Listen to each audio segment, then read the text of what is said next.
Гасење на пожар со бензин, вака аналитичарите го коментираат вчерашното експресно донесување на измените на кривичниот законник со кои се намалуваат казните на функционерите за злоупотреба на службена должност, доколку пак велат за ова стои договор да се изгласаат уставните измени. Тоа ќе биде досега најсилниот удар кон и онака ниската доверба на граѓаните во политичарите.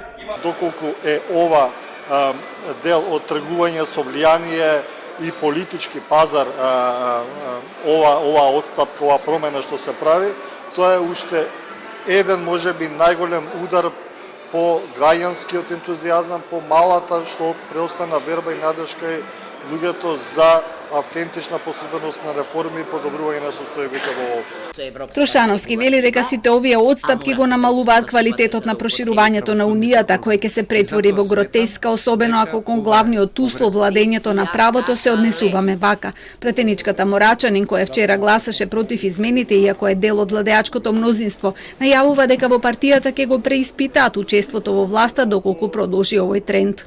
Овие измени кои што вчера се усвоија не одат во прилог на ефикасна борба против корупцијата и организираниот криминал.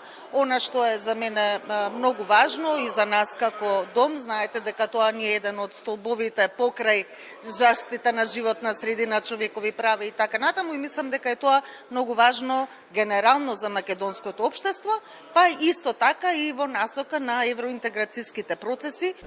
Морачани нема информации дека имало договор меѓу опозицијата и позицијата, но реагира дека вакви закони не се носат по скратена постапка, потребна е широка дебата и консултации. Пратеникот Антонио Милошовски пак за кого има обвинувања дека еден од пратениците на кои му одговараат измените. Вели дека во обвинението на СЈО се повикуваат на член 247, што не е дел од овие измени. Од неговата партија пак и денеска излегоа со став дека ова е резултат на планот на СДСМ и ДУИ.